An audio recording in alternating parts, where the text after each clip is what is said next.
thank you everyone for joining us, and I apologize for the rough start. Okay. But I think we've got a good group here, and we're going to get started. Um, Very happy to have Bump Wilcox from PHRF New That's England me. to carry the load tonight. So, Okay. uh, Bump, why don't we turn it over to you? If you could introduce yourself and Yeah. tell us a little bit about PHRF New England. Yeah. That'd be a good place to start. Okay. Well, I'm obviously Bump Wilcox. Technically, I'm the treasurer of PHRF New England, but I have been the Commodore in the past. I was involved with three other guys who started PHRF New England in 1977. Uh, so I'm actually the only one from that group that's still involved. Uh, and we have just under 1,000 members with 18 fleets. And we've sort of been in that sort of area for about the last 10 years. We did have up to about 12 or 1,300 members in the early 2000s, 2001 through 2004, but in 2008 through 10, it went down. And then we sort of leveled off at this sort of 850 to 900 per year. Uh, and I think, PHRF continues to be very successful with about 50,000 PHRF certificates in North America.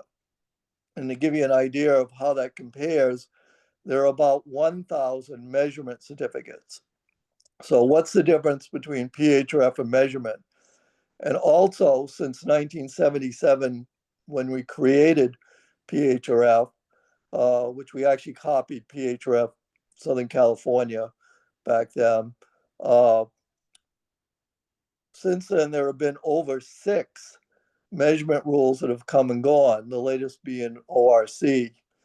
Uh, and there are less than 1,000 measurement certificates in North America. So less than 1,000 measurement certificates and over 50,000 PHRF certificates. And the thing that makes PHRF so successful is that we're simple, we're very inexpensive. To give you an idea, PHRF New England charges $25, and each fleet has the right, some actually don't even do this, but each fleet has the right to tag on an amount of money on top of our $25, which they can use for their own organization to do whatever they want. For example, PHRF Marblehead tags on $30. So when you apply for a PHRF certificate in Marblehead, the cost is $55. 30 goes to PHRF Marblehead, and 25 goes to PHRF New England. Now, I'm actually PHRF New England and PHRF Marblehead. Then PHRF Marblehead can take that $30 and do trophies for their events and run a social or do whatever they want with that money. Some fleets, like Portsmouth, New Hampshire, actually print a yearbook and they advertise in the yearbook, and they take the funds from the yearbook and they offer free certificates to all the members in Portsmouth from the funds from their yearbook. So that's really good management from Portsmouth, New Hampshire fleet. Uh, so the big, Bump, we should also say that Blue Water Sailing Club is one of the fleets uh, for PHRF New England. yes, that's right. One of our 18 fleets. Yeah. And I think you've been there for well over 10 years. Uh, so the difference between measurement rules and PHRF is that a measurement rule requires a U.S. sailing member, a measurer to come to your boat, the boat to be hauled, the boat to be inclined. The last boat I did for the ORC Worlds in September last year in Newport, by the time we were done, we had spent over $3,000 measuring the boat, which was on the high side, but because it was a world champion event, they required it. So I would say the average measurement rule, after you're done paying the boatyard fees and the measurer's fee, is going to be about $1,200. So $1,200 for a measurement rule and $25 for a PHRF rule. Now, when you get a PHRF rating, it's based on seconds per mile. So, for example, if you rated 100 and I rated 106, then you owe me 6 seconds a mile. So that's 6 seconds per mile, 10-mile course. you owe me 1 minute. Okay. So that means you have to finish more than 1 minute ahead of me to beat me. In the measurement rule, they give a formula which goes into an equation that figures your handicap. So basically, because of this equation and this number you have, so your number might look like 1.26. And that number by the race committee is put into a formula to determine what your time allowance at the end of the race is. So basically, you have no idea during the race how well you're doing. For example, in a PHRF race, if the first leg was a mile and I owed you and you owed me 6 seconds a mile, that means you got to get around that mark 6 seconds ahead of me. So if you get around 10 seconds or 30 seconds ahead of me, you know exactly how far you're ahead of me. And I was at Block Island doing the first IMS event. I think it was 1986, and they changed my rating because they had mismeasured the boat. So during the regatta, they changed my rating, which I said, okay, they made a legitimate mistake. And I said it was okay for me to use that rating going forward, but you can't rescore the races I've already done because I might not have covered a boat. I might have split, my tactics were affected by my rating. And they actually didn't buy into that. But in PHRF, you know exactly how you're doing all the time. When you finish the race, if the race is 10 miles and you owe me a minute and I finish less than a minute behind, you know right then that I beat you. You don't have to, I can't tell you how many measurement rule races I've been in where going to the trophy presentation afterwards, I had no idea how I did. And sometimes I thought I won and I didn't. And sometimes I didn't even think I did well and I won. Okay. The other thing about, sure, go ahead, Tom. Yeah, I was just going to say, Bump. So one system is based on measuring the boat or Right. It's a measurement formula rules, but that a lot how of is PHRF? How is that handicap okay, rating so arrived at? so PHRF is based on performance. Okay. So you and I, we consider that we're equally prepared and equally sail boats. So we go out and sail on a 10-mile race, and then you finish a minute ahead of me. Okay. And then we take that, and we say, well, that's 6 seconds per mile.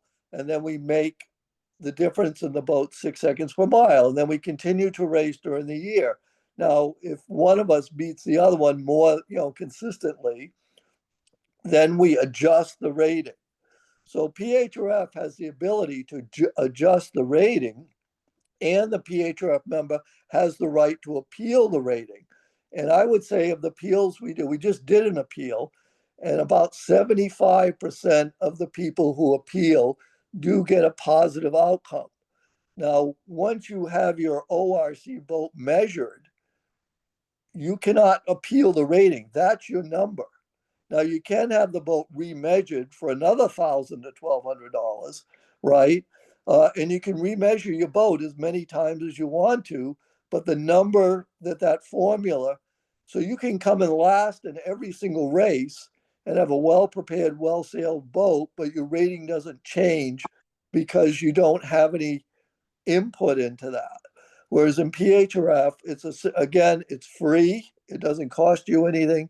The instructions are on our website. We'll even coach you through it, and you can appeal your rating. And again, 75% of the appeals have a positive outcome for the person making the appeal. Now, in PHRF, we also have a deal with US Sailing that if you don't like what PHRF New England did, if you don't like our outcome of the appeal, you can actually appeal to US Sailing and present your case to US Sailing. And if US Sailing, which we have had 3 or 4 go to US Sailing, and if whatever US Sailing rules, then we're obligated to that for 2 years. Now, there were 2 appeals done before I sort of became in charge of the ratings. I was on the committee, but I wasn't handling appeals. And PHRF New England lost both of those appeals. I've handled 2 appeals with US Sailing, and PHRF New England won both of those appeals. So don't go up against me and US Sailing. But Very uh, Bump. I'll uh, put up the. Let me just share a screen for a second. I'll show the application form if you like. Yeah. So, Uh, so our application is basically the honor system. You just fill in the blanks. so this you get to from you just go to the PHRF New Yeah. England site, and We then have there's a an really good application site form. with tons of information. Yeah. So most of the form you fill in from the brochure for your boat, I'm Right. gathering, That's right. or if you have a certificate already, I guess. Um, If you have a certificate already, it will just ask you if there are any changes. right, right. Um, and then you have to something that will vary from boat to boat or from the time you purchase the boat is your sail configuration, right? Uh, Right. So whatever sales that you declare in your inventory are the sales that could affect the rating. So basically, the things that affect your rating are the type of propeller on your boat, the sail inventory for your boat, and if you made any modifications to the boat. okay, okay. So as a newcomer to this, I had a question for you, Bump. Sure. Head sails. Yeah. So how does that work? So everyone has at least one head sail, but does your Yeah. rating go up or down if you have a second head sail, or you No. report your Well, biggest sail and then it doesn't matter after that, or how does that work? so so every boat has a base rating, and the base rating assumes up to 5 head sails and 3 spinnakers and 1 mainsail. Okay, so we describe any sail that's attached to the head stay as a head sail, and Okay. any sail that's free flying, not attached to the head stay, as a spinnaker. Okay, so you're allowed, if you're a Genoa driven boat, so because nowadays we have Genoa driven boats and non-overlapping jib boats, but if you're a Genoa driven boat, you're allowed to have a Genoa up to 155%. Now, if you have a Genoa over 155%, up to 160%, that would be minus 3 seconds. And it would be an additional minus three for every 10% beyond that. Back in the days of MORC, they allowed up to 170s. And so there was sort of a lot of boats in the late 70s and early 80s when we absorbed all these Morse boats that had 170. So they would get a 6 second penalty. Uh, Now, starting about 10 years ago, we actually started to give credits for smaller sails. So only having, so if your largest head sail is a 135, you would get a 3 second credit. And then you would get a 3 second credit for every 20% smaller than that. So if your largest sail was a 115, you'd get a 6 second credit. And if your largest sail was a 95, you'd get a 9 second credit. So the rating is really driven by the largest head sail Right. in That's your right. inventory. Okay, okay. And then spinnakers, you're allowed to have the spinnaker mid-girth be 1.8 times J being the measurement from your mast to the headstay. And almost all spinnaker poles are that length. On asymmetrical spinnakers, you get a 6 second credit if you have an asymmetrical tack to the bow. And then for every 10% increase in your bowsprit, so if you, let's say your J is 10 feet and you put a 1 foot bowsprit, you'd get a minus three. If it was 2 feet, it would be a minus six.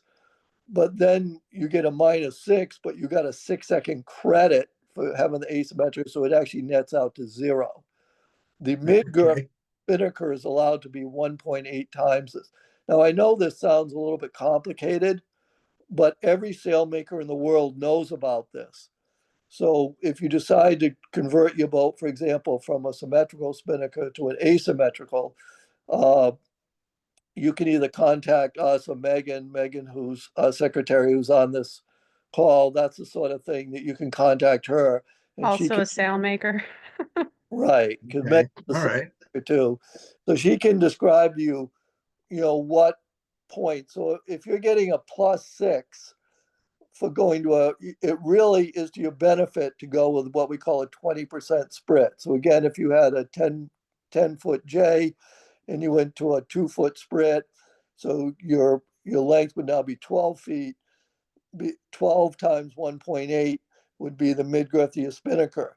Now, again, talking to someone like Megan, who is a sailmaker, the sailmakers think about what we call aspect ratios, which is the width of the spinnaker versus the height of the spinnaker. So they will coach you and tell you the appropriate aspect ratio to make your boat to be as efficient as it can be. All right. Did All that make right. sense? Yeah. Yeah.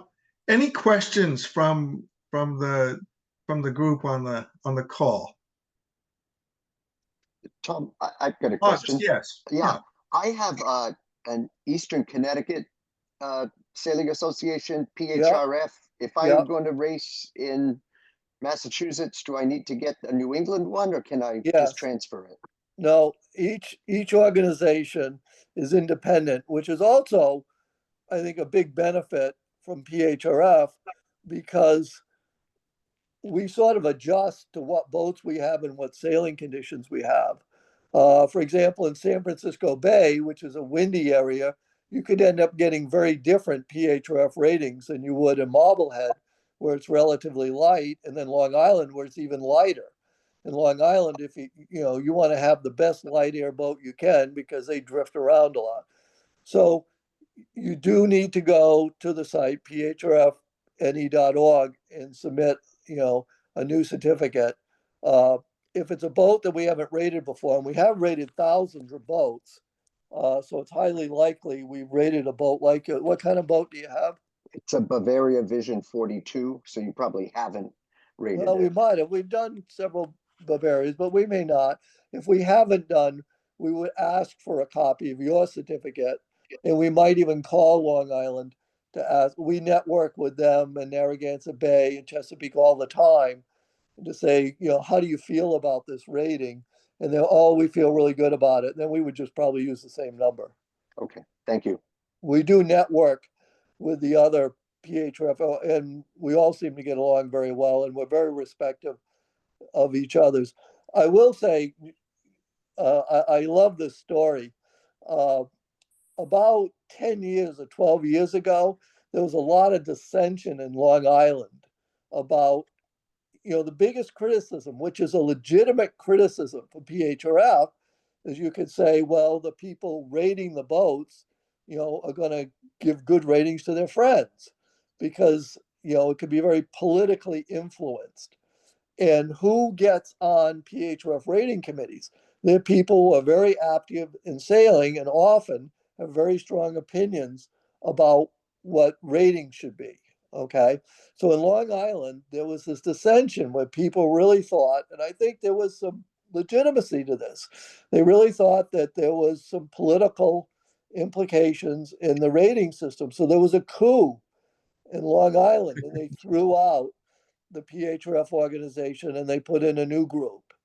And the new group instantly gave every boat, okay, 6 seconds a mile. And everybody was elated.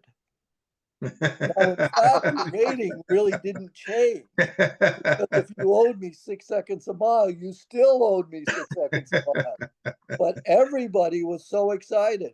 So if you look at a PHRF New England number, it probably will be 6 seconds a mile lower than a Long Island number for the same boat because we didn't do that. We didn't give everybody 6 seconds a mile, but Long Island did that. It actually was kind of a brilliant move because since this new group came in, they've not had any issues that I know of. PHRF inflation. Right. Yeah. Okay. Great. So, So it's a very simple. The other thing that's really good about PHRF is that if you're doing pursuit races, okay, yeah. so if you're doing a pursuit race, so again, let's say the pursuit race is 10 miles and you owe me 6 seconds a mile, right? Then I get to start a minute ahead of you. It's really easy to figure that out. The problem with a measurement rule is they don't deal on seconds per mile. They deal with percentages of an hour.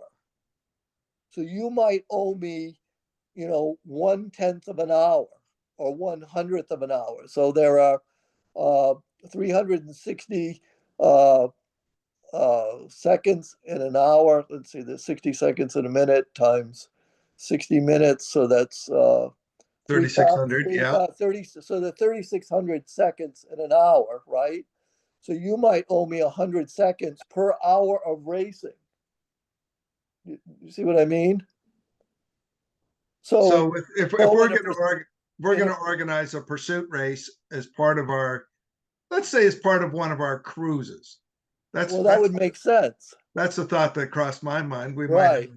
I mean, Well, pursuit races are fun because you have to catch the faster boats have to catch up to the smaller boats. so you stagger the starts based Right, on the PHRF rating, right, and what we might do is say we're going to have a 5 mile course or a 10 mile right. course as part of our cruise. Yeah, Then we establish the start times in advance. Say your start time is 1:35 and your start right, time is 1:37, right. and uh, and then we see who shows up at the finish line. That's right. And those are a lot of fun because if you finish first, you know you won. Now, you Right. can't do that with a measurement rule because it's based on how long the race is. So you don't know how long a pursuit race is going to be because the wind could pick up or the wind could die. Uh, Now, just so you know, there is a rating derivative for PHRF where we can take your PHRF and turn it into seconds per hour. This is the time on time So idea. that's called time on time.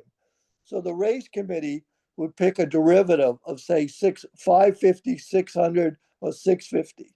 The higher the number, the lower the wind. So based on that derivative, they're assuming that the boat is going to go so many miles in an hour. Okay. And that formulates what the rating is. So that's called time on time. But time on time can be done, and a lot of the PHRF fleets use that. And they like time on time.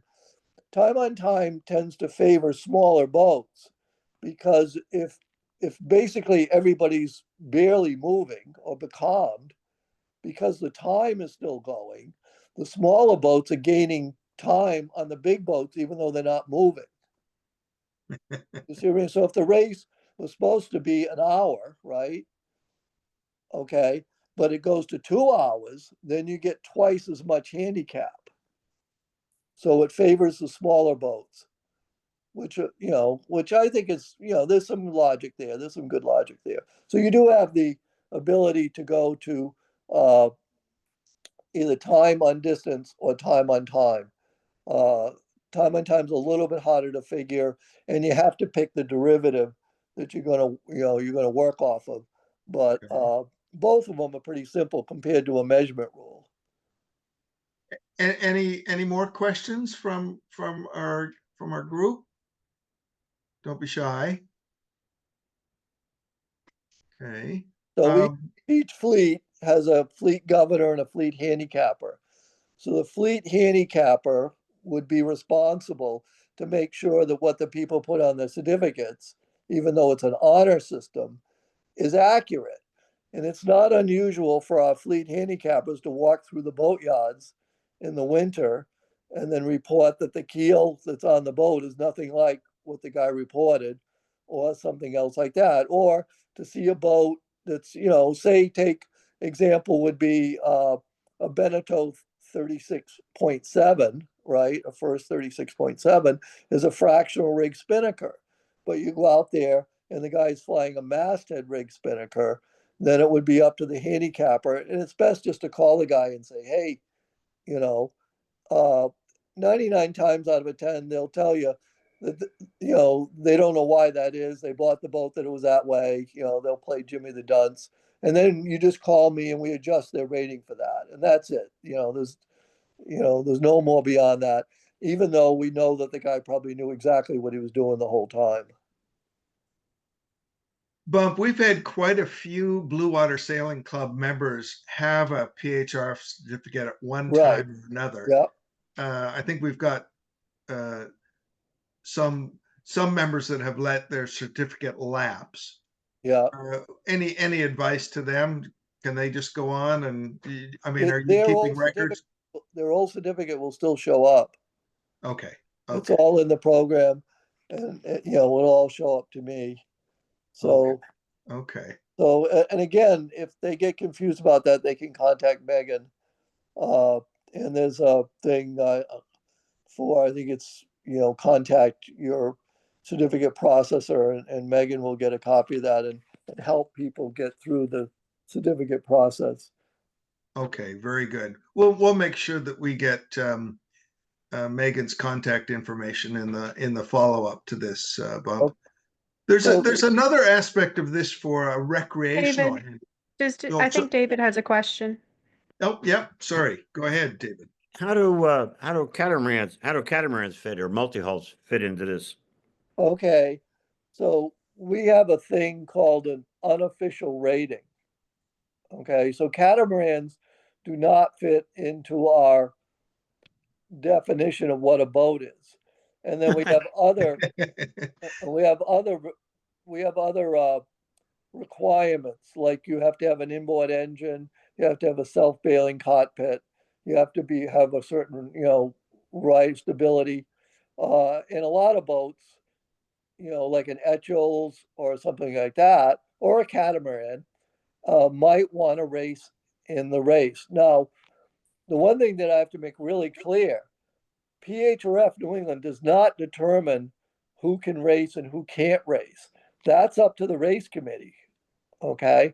And frequently people will call me and they'll say, well, I want to race in this race, and the race committee won't let me because, you know, for whatever reason. And it's clear that the race committee, it's their race, it's your race, it's not our race. Okay. But you can call me up, or you can send in, you can call up and say, I have a catamaran, right? And this is what the catamaran is, and we will give you a number. Okay. And it's up to you as the race committee to decide whether you want to let that catamaran race. But we will give you a number. We'll give you a number for Rhodes 19. We'll give you a number for Sonar and an Etchells. You know, we've rated all kinds of. I think we've rated Flying Scots and, you know, all kinds of stuff. So we'll rate it with what we call an unofficial certificate.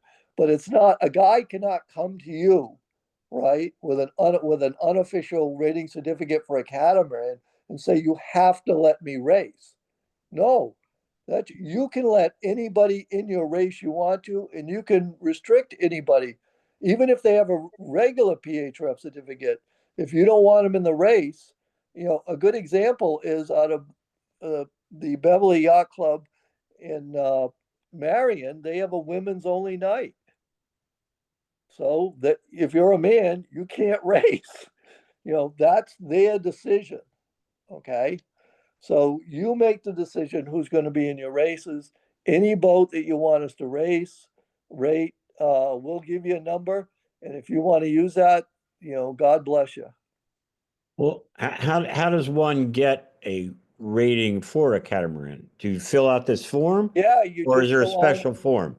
you'd go on. I would expect an email from Tom or someone saying, hey, we got a guy who is a catamaran, you know, and we would actually discuss with Tom what our feelings are about what the number should be.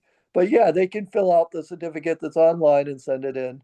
And We'll help you with that, David. we'll give you an unofficial certificate.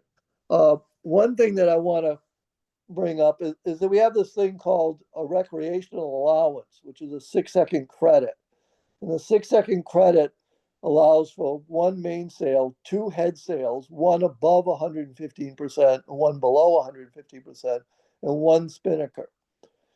Also, the sails cannot be made of what we call an aramid fiber. An aramid fiber would be a carbon, a Kevlar, Vectran, Spectra. And if you have any questions whether your sails have aramid fibers in them, ask your sailmaker. But it isn't unusual for us to see a boat, you know, with black or, you know, Kevlar colored, brown colored sails. and we go to them and say, you know, you took the recreational allowance. And of course, they said that they wondered why their sails were black, but they had no idea that they were made out of carbon. So it's a nice credit to get. And I would think in the blue water, probably most of the people would get that credit. So I think the other thing that you wanted to address is what we call the non-spinnaker rating. Now, one thing I want to make really clear, but again, I'm going to go back to this default. It's your race. And we have several fleets that race spinnaker and non-spinnaker boats in the same class against each other. A good example is the Crocker Cup. When you look at your racing rating and your spinnaker rating and your non-spinnaker rating, which we call your racing and your cruising rating, usually there's a 12 or a 9-second a mile difference. That does not represent the difference between a spinnaker and a non-spinnaker. For example, if it was light air, say under 8 knots of breeze, going downwind with a spinnaker versus a jib is going to be minutes per mile faster, not seconds, maybe 5 to 10 minutes per mile faster. So certainly a boat that, you know, does not have a spinnaker won't stand a chance against a boat. So it's not, so we're not saying that you're 9 seconds or 12 seconds a mile slower without a spinnaker. It just puts, you know, we're under the assumption, which is not actually always true, that, you know, classes will be only spinnaker and other classes will only be non-spinnaker. And that's the way it's designed to be. But we do have quite a few fleets who race spinnaker and non-spinnaker boats. Now, occasionally the non-spinnaker boats actually get their day, because I've done a few races, particularly pursuit races, where they ended up sort of in a box construction for the race course, and your jib reached around the whole course. So because you never used a spinnaker and you had a 12-second a mile better rating, you actually beat all the spinnaker boats because nobody could fly a spinnaker. But that's not the norm, you know. So we encourage non-spinnaker boats to race against non-spinnaker boats and spinnaker boats to race against spinnaker boats. But again, it's your race. If you decide you want to mix it up, you know, that's on you, not on us. Any other questions for Bump? Yeah, So, August. Tom, Bump, I've got an ORR rating for my boat. Yeah, And I presume their displacement is one of the measurements there. Would I Yeah. use that or the brochure displacement? that's a good point. I would say that so the answer is yes. So I would say that 80 to 90% of PHRF certificates, the people fill in the displacement of their brochure. Okay, so the brochure displacement is the displacement that the designer thought the boat would be when he designed the boat. Okay, so Jim Taylor designs the boat and then Sabre builds it. Okay, now if you've ever been to a boat building facility, you notice that nobody weighs anything that they're putting in the boat.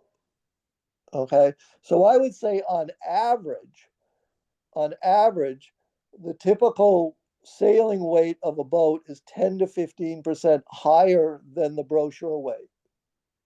Okay, so your measurement certificate, I'm going to guess, is about 10% higher than what the Bavaria brochure said. The ORR weight of your boat. Is that right?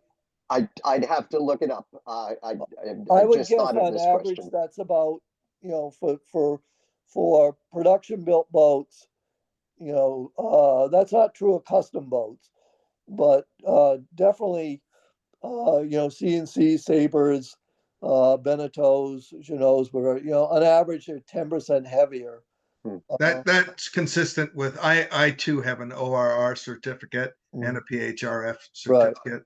And it is the displacement on the ORR is about 10% higher than the brochure Right. assessment.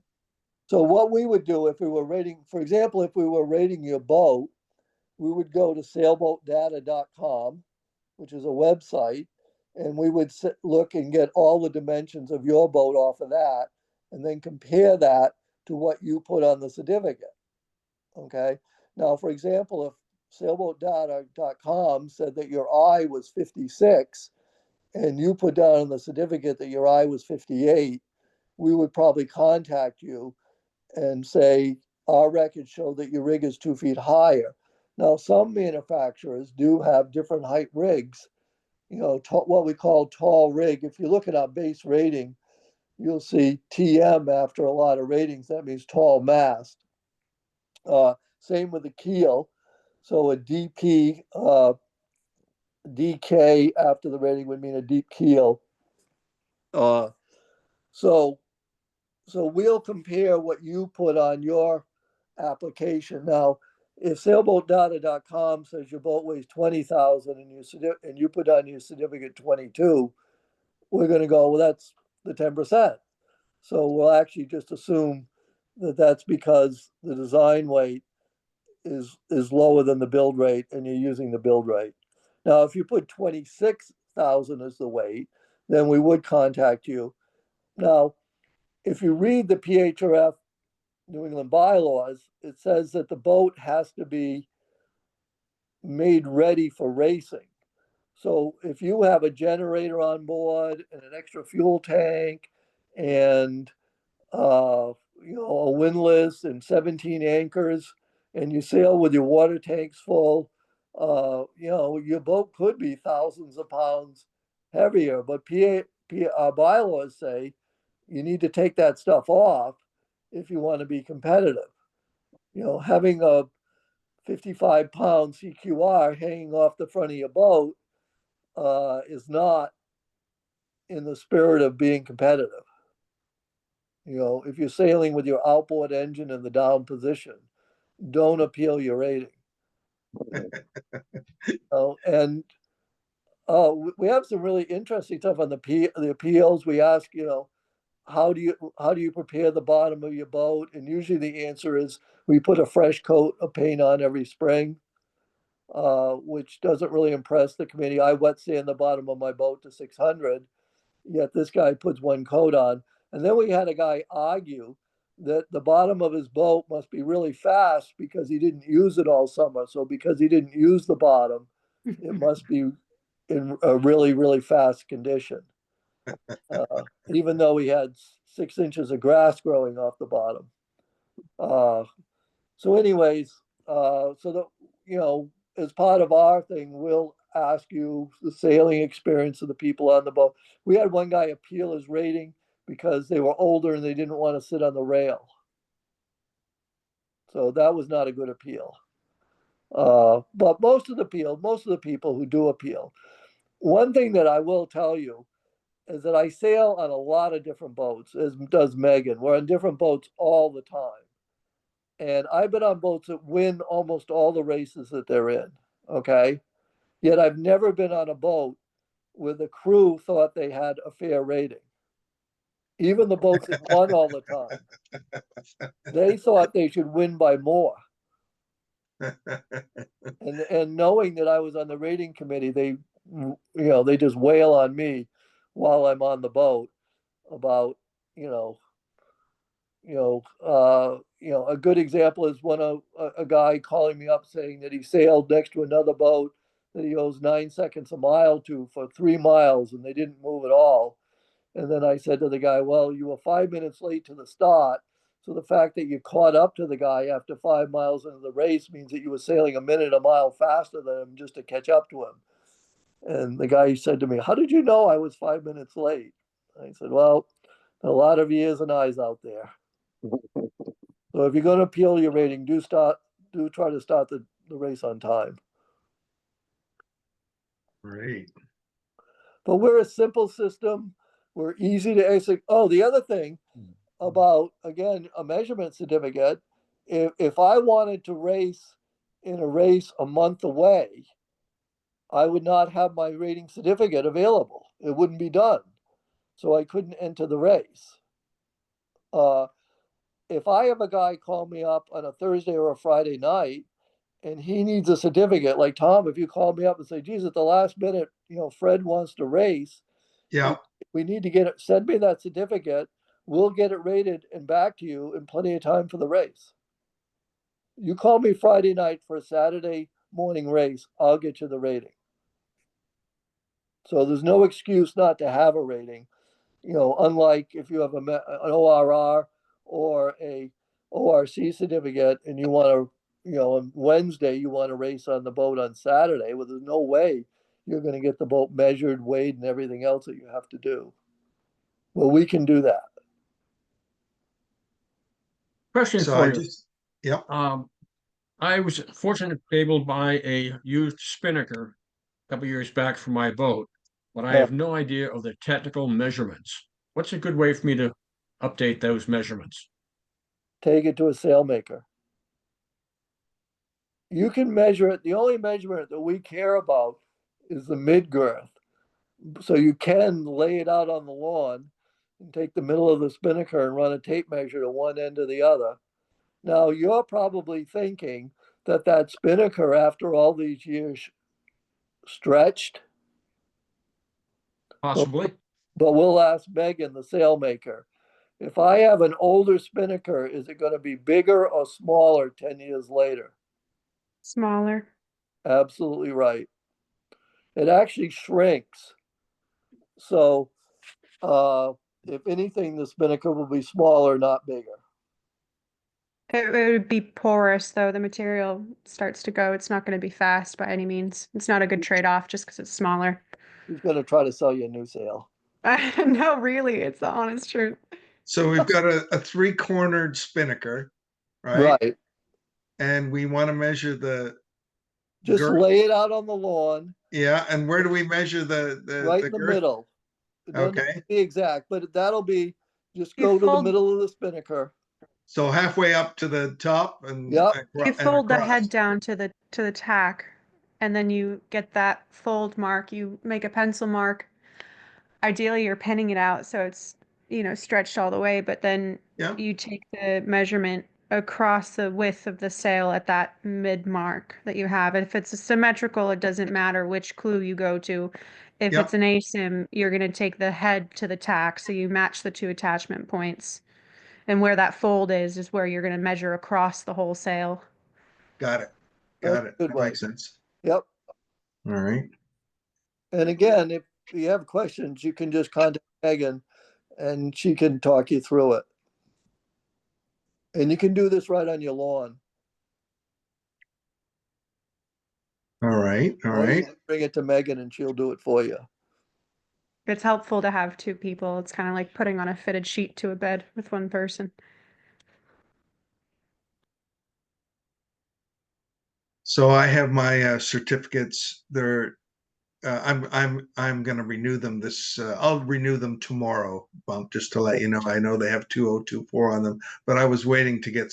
You answered some of my questions this evening, so I feel confident I can go and do the renewal now. So, thank you for that. It should be pretty easy. And again, both Megan and I are around to answer any question. Megan's a little bit better with a lot better with computers. See, I couldn't even get on the Zoom call, but Megan got me on, so she's very good.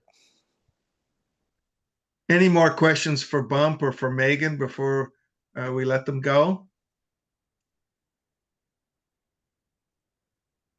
Well, Thanks very much to both of you.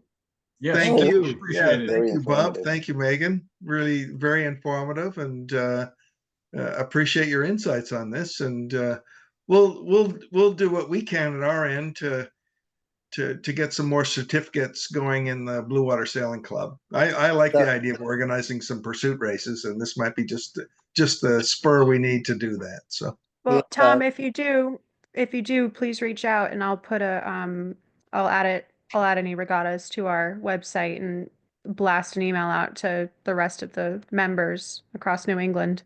okay, Get great. participation up. All right. Well, thanks, Megan. Yeah. Thank you, Tom, and thank you, Bump. It was great. Thank you for having us. Great.